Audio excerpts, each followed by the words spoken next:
Hey everyone, welcome to another podcast of Living a Full Life. I'm your host, Dr. Enrico Dolcecore, and I have a very, very special guest this week with us, Dr. Jack Wolfson. He's the natural heart doctor. I did it. We practiced it. I still did it. The natural heart doctor. You can reach him at thenaturalheartdoctor.com, but I've been following him for a few years. He is probably the most open-minded cardiologist in America, and I highly encourage you to follow him as well. We got some big questions going on, but Jack, you take it away. Tell us about what you do, how you influence your patients, and some of your tips.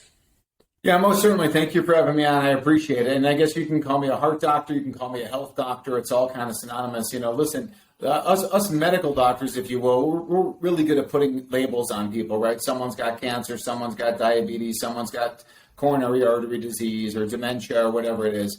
But again, it all comes from the same causes. So as we kind of fix heart stuff, we fix everything else, along with it. And it all started for me really is that my father was a cardiologist. I became a cardiologist after 10 years of medical training. And then 3 years into the job, I meet this young woman, and she is a doctor of chiropractic. And she tells me that the pharmaceuticals that I'm doing are injuring people and killing people, and the surgical procedures are worthless. And then she says, basically, my whole profession is a sham. And most, of course, doctors would run away from that person. And I like to say I stood there and listened because number one, this woman was smoking hot, and number two, what she had to say made perfect sense. The hospital system, again, it's a revolving door of sickness. Someone has a heart attack, they come in, we put in a stent, we send them out on pharmaceuticals, they come back in, another heart attack, pharma complications, whatever it is. And then I saw sickness in my own family. I saw my father dying of a rare Parkinson's-like illness, and the Mayo Clinic has no idea why. And this 29-year-old chiropractor, she's got all the reasons why my father's sick and dying. What she said, again, made total sense, and she is beautiful. And we were engaged about 3 months later, and everything she said to me, I started to work on. And I guess to wrap this up, Dr. Enrico, is that she told me again, I needed to become a DC. I said, what? You want me to become a chiropractor? I just spent 10 years of medical training becoming a cardiologist. And she said, no, not DC, doctor of chiropractic, DC, doctor of cause. You need to become a doctor of cause. And that's how you're really going to help people. And that's what I did. That's great. Yeah, I've heard that story, and our listeners are going to appreciate that because they've been to the cardiologist, they've been to the neurologist, they've been to the orthopedic surgeons, and they all end up coming back before pulling the trigger on medicine, which I'm grateful for because it gives us an opportunity to help them, which is very amazing. And I listen to my patient base as well, and some of the questions that they have, and if they were to sit in front of you and ask you questions, I think these would be the most important ones that they would ask you is, preventative cardiovascular health. When you go to Dr. Google, you get a lot of mix match information, and really to decipher what the truth really is out there. You living it and encouraging people to live healthy through cardiovascular health, what are maybe we can finish up with the top 3 things people can do, but the biggest questions are, when it comes to prevention, what do you tell the basic people that come into your office? Yeah, I think, once again, there's a time and a place for modern medicine. Of course, cardiologists and emergency room doctors and orthopedic surgeons, they're really good in the emergency situation. So again, if you're in the midst of a heart attack, you go to an emergency room. If you're in a trauma, you go to a trauma center. But when it comes to prevention, mainstream medicine really has nothing. They've got nothing to prevent heart attacks, strokes. They've got nothing to prevent cancer, nothing to prevent diabetes or dementia, and they've got nothing to prevent orthopedic issues. If you went into your traditional medical doctor and you would say, hey, what can I do to prevent osteoarthritis as I get older? What can I do to prevent degenerative joint disease as I get older? What can I do to prevent injury to my spine, going forward? And they would look with a total blank stare. But, again, what we do in the doctor of causation space, again, what the chiropractors do, what I do, again, we talk about the tenets of health and what we need to do. And really, I think it boils down to a few simple principles. Number 1 is eat well. Number 2 is live well. Number 3 is think well. And when we follow that kind of triumvirate, if you will, that's really our success plan. We're eat well, live well, and think well. And I would say inside of live well, is, of course, chiropractic. So other things of live well would be getting sunshine, getting good sleep, getting good physical activity or just movement throughout the day, avoiding environmental toxins and chemicals, getting under the care of a holistic dentist. And then also, again, chiropractic care is part of that live well process. And I think, again, when people embrace that, they're going to live a very, very long time. That's fantastic. I love how you brought in dentistry. I wasn't even going to cross that bridge yet, but how much our oral health really affects our cardiovascular health. My grandfather, was born in the 20s, and he had scarlet fever and all that, and the heart complications from that later on. So we know that oral health plays a big role in that too. So yeah, it's a whole trifecta. So the biggest question I get even as a chiropractor in my office, and because we talk about the triad that you brought up, think well, eat well, and be well, is the what diet should I eat? And I hate the word diet, and I tell people we don't want to diet anything. We just want to follow a whole food-based diet. But from a cardiovascular perspective, what's the go-to diet? Because people want information, they want access, they want a book, they want to follow something, they want guidance, they want coaching. And I find that people who want that get greater success. But what's your go-to diet? Yeah, when it comes to, this eat well, part of it, and I want to say this, eat well is no more important than the live well or the think well. There's so much debate and conversation about eat well. That's like the sexy topic. But again, it's no more important than all the things we talked about inside of living well, and then all the different things that go along with thinking well. But to answer your question, me personally, I wrote the book, The Paleo Cardiologist. It's free, just pay shipping for anyone who's interested at freeheartbook.com, where you'll get that book for free. And it's called The Paleo Cardiologist, where we talk about paleo nutrition and also the paleo lifestyle in order to achieve the 100-year heart. But when it comes to nutrition, ultimately what I tell people, number one, no matter what diet or whatever you're eating, just make it organic. Get the chemicals out of your food, the artificial colors, the artificial sweeteners, the artificial flavors. Get that out of your diet. When you go organic, you're avoiding GMOs. You're limiting your consumption of pesticides and other synthetic materials. So if you like ice cream, eat organic ice cream. If you like chocolate, eat organic chocolate. If you like pecan pie, just get an organic pecan pie. Use organic ingredients. That way you get everything that you love, and therefore you avoid the things you should not be consuming. Number two, I recommend people eat a lot of seafood, wild seafood, wild salmon, sardines, anchovies, clams, oysters, shrimp, lobster, crab. All seafood is the healthiest food on the planet. That's number two. So eat a lot of seafood. And then number three, when we eat nose to tail animals like bison or cattle, chicken, other poultry, even pork, if we do the consumption of healthy animals, we get all that benefit as well. There's nothing more nutrient dense than an animal liver, than a bison liver, a cow liver. There's no better source of all the vitamins, all the minerals, all the essential proteins and fats than those foods. So if we stick with those three things, I think we're in a fantastic place. And if we focus on those, then the other things kind of tend to get minimized. If we're eating a lot of seafood and we're eating a lot of nose to tail nutrition, and I'll throw eggs into that category as well, there's not much place for junk food. There's not much place for pancakes or grains, or again, other synthetic and unnatural foods. So focus on the good things to eat and make sure you get those before you would have any digressions into the stuff you shouldn't be eating. Love it. And you didn't name any diets. See, that's what I love about this, is that there really is no magical bullet here. It's that what comes from the earth is what we're supposed to be eating. So that's great. And I don't think it's a surprise to anyone, but you gave three great things, and I'll sum them up at the end here. What kind of exercise? That's the next one. I mean, when it comes to cardiovascular health, everyone thinks they have to join the Ironman and do that.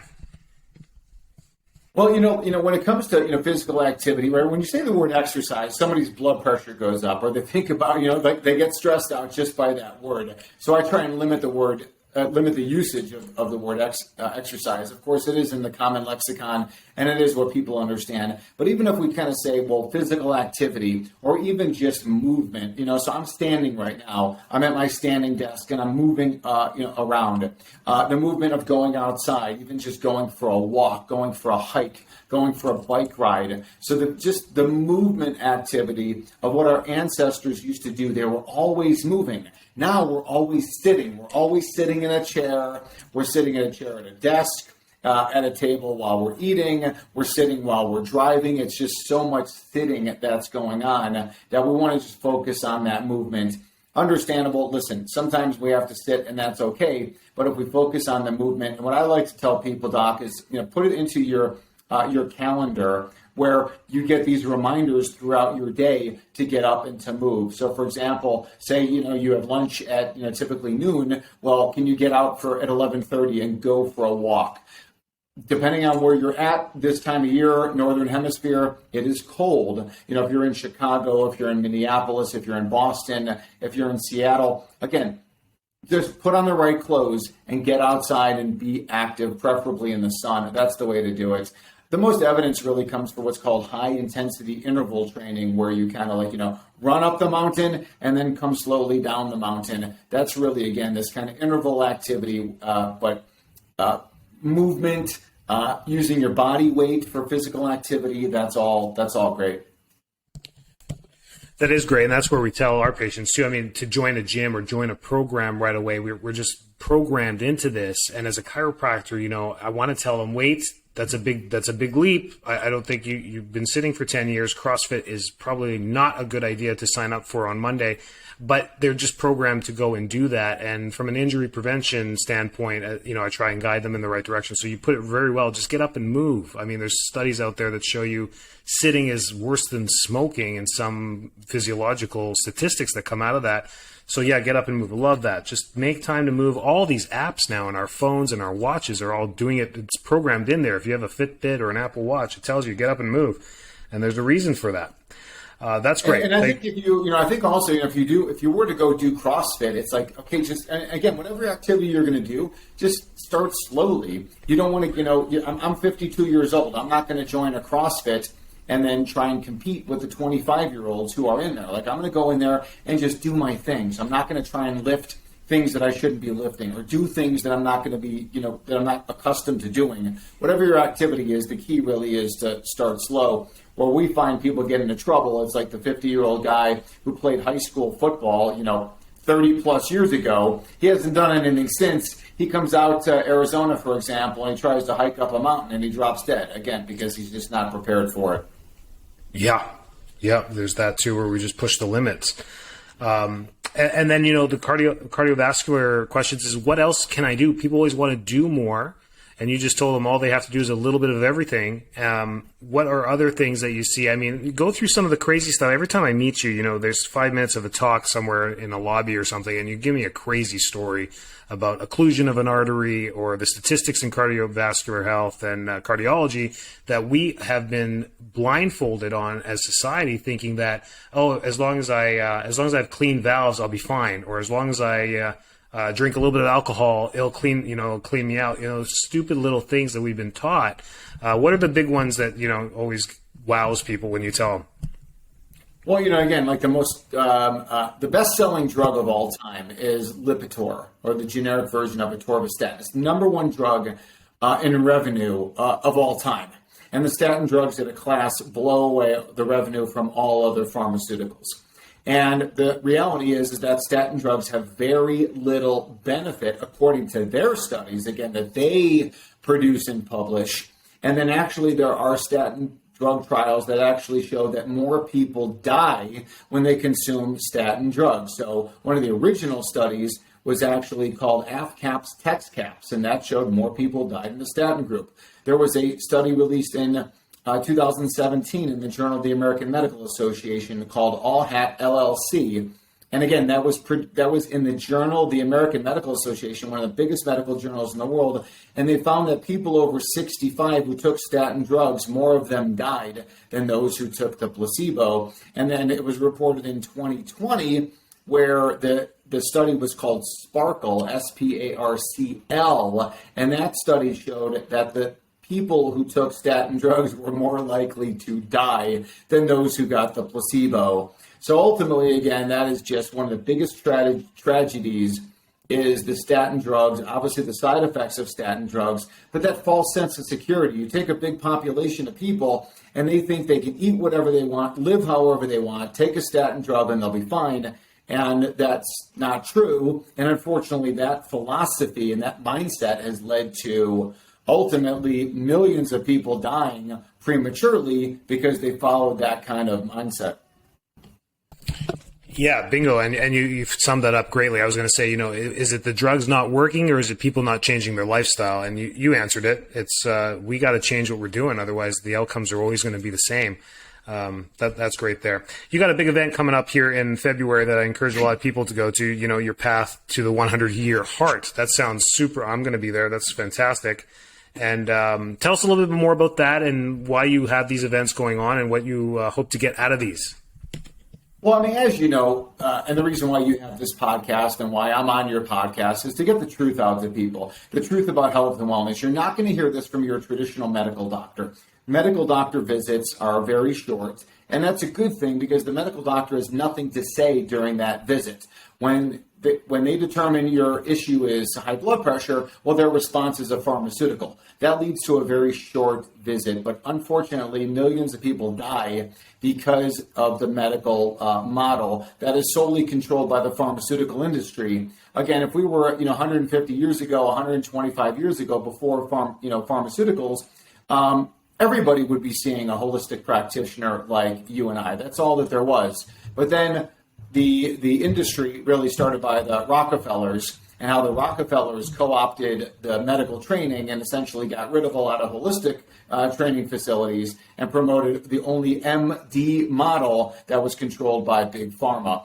And that unfortunately has led to millions of deaths. So what we do is we try and shout it from the rooftops, hey, there's a better way. There is a path to to your 100-year hearts, and that's why we created this event. We've got over 35 healthcare practitioners who myself and my associate, Dr. Lauren Latanza, interview, and we just kind of break it all down for you. And there's a lot of fantastic health information in there. Again, for anybody who is concerned about cardiovascular disease, is suffering from cardiovascular disease, or someone in their family is suffering from cardiovascular disease, getting the truth about health and wellness out there. We've got a bunch of chiropractors who are amongst the over 30 plus people who we interview, and chiropractic in and of itself as how that relates to heart health.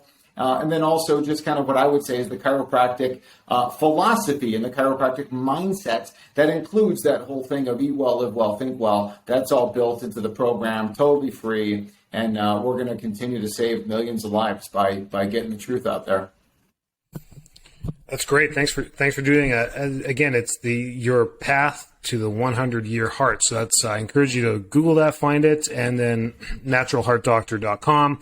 The supplements, that's a big thing as well. We try and guide people with good supplements. You have some great protocols there too. I actually encourage you as a listener, if you're going to dig into Jack's work, is actually get a consult with him. I know he's based out of, I think you're in Arizona, but he's a virtual doctor, and I don't know how many patients you're taking. But anyways, if you can get in with him and his group, that's the best way to get supplementation and get the right kits for you, because just grabbing stuff off the shelf at Walmart, I'm not a big advocate of that. And not everyone needs the same dose of the same stuff every single day. It all depends on what stage of life you're in, what you're doing. So supplements is a big one, and I avoided it on this podcast because it's a completely different podcast. But what is your most popular kit for people for preventative health? I'm not talking about diseases or strictly any particular program, but what is the preventative supplements that everyone should be taking on a daily basis? Yeah, it really kind of extends from that eat well, live well, think well, and then we get into test, don't guess. So we do the most advanced testing in the world that the medical doctors couldn't even dream of. Again, just looking at intracellular vitamins and minerals and looking at intracellular glutathione and CoQ10, measuring markers of inflammation and oxidative stress and leaky gut, gluten and wheat sensitivity, looking for mold mycotoxins in the individual person and in their home, looking for other environmental toxins. And circling back to that mold story, I mean, please, if you're listening and you've got any kind of health concerns whatsoever, please make sure that you personally are tested for mold, your home is tested for mold. It will save the life of yourself and someone who you love and your pets, for that matter. I know, Dr. Enrico, you're based in Florida. And again, mold is a problem there, but mold is a problem in Arizona, Colorado. Mold's a problem anywhere. Wherever there's water, there is the potential for mold. Wherever water, damage occurs, mold grows, and those toxins lead to sickness, and it's really catastrophic. But ultimately, when you use the test, don't guess, then you can really dial in what supplements are necessary for people. People need supplements because the air, the water, the soil, it's all polluted. Our food system is all depleted. And let's face it, for the first 35 years of my life, I certainly was no angel when it came to eating well, living well, and thinking well. I got a lot of catching up to do. So evidence-based supplements can provide benefit. And again, we may be talking about probiotics. We may be talking about a good multivitamin. We may be talking about a good detox, program. We're all being just bombarded by environmental toxins and pollutants and the aforementioned mold mycotoxins. We need to scrub those things out of our system. And again, when it comes to the supplement space, there are so many different things that we could use. We don't want someone on 30 different products, but somebody may need 3, 5, or 7, really depending on kind of, where to meet them. But you also asked about prevention. And again, there's so many great things to do in that arena. Again, a good multivitamin kind of serves as the foundation. A good functional protein shake mix can serve as a good foundation. A good probiotic can serve as a good foundation. Those are all great strategies. And also, too, we have a supplement actually called Kickstart My Heart, which is American grass-fed, grass-finished bison liver and bison heart. So if you're not going to eat those foods, we sell them inside of a capsule, and it's just a fantastic way to get real nutrition from real food, but it's inside of a capsule. There you go. And I love this podcast as we wrap this up because there was no direct answers. And I love that about you. And because there is no easy way around this stuff. You didn't have a package deal. You didn't tell us to all take vitamin D because you can't do that. So my wife is in functional medicine. She's a DC. I'm doing chiropractic, but we just bang our heads against the wall when they come from providers that are giving them box kits, and then the next person that's 30 years older than them gets the same box kit. Oh, well, that's okay. That's another podcast for another time. Thank you so much for your time. The 5 top things I got from you is, eat organic foods. That's number 1. Eat seafood to get the proper omega-3s, and then nose to tail animals. If you can get your hands on some liver, great if you know how to cook it. My dad's from Italy and my mom's from Greece. We used to have liver as kids, and I remember my friends, nobody wanted to come over for dinner, but we loved it. And we used to eat like cow tongue and liver and like with lemon juice, and it was, and then I was the weird, immigrant kid, but that's okay. And then exercise, just get out there and move. You don't have to join any programs. It's just realize what the issues are of sitting all day and not moving, causing the cardiovascular stagnation. And then HIIT. I had something about HIIT. Thank you so much. Thanks for being on the podcast. Any way to contact you on social media, or just go straight to the naturalheartdoctor.com? Yeah, we're over at naturalheartdoctor.com. We're all over social media, naturalheartdoctor.com. And then, of course, get a copy of my book, Free Heart Book. That's a great way to start. But again, you Google me, Jack Wolfson. You'll find out all you need to find out.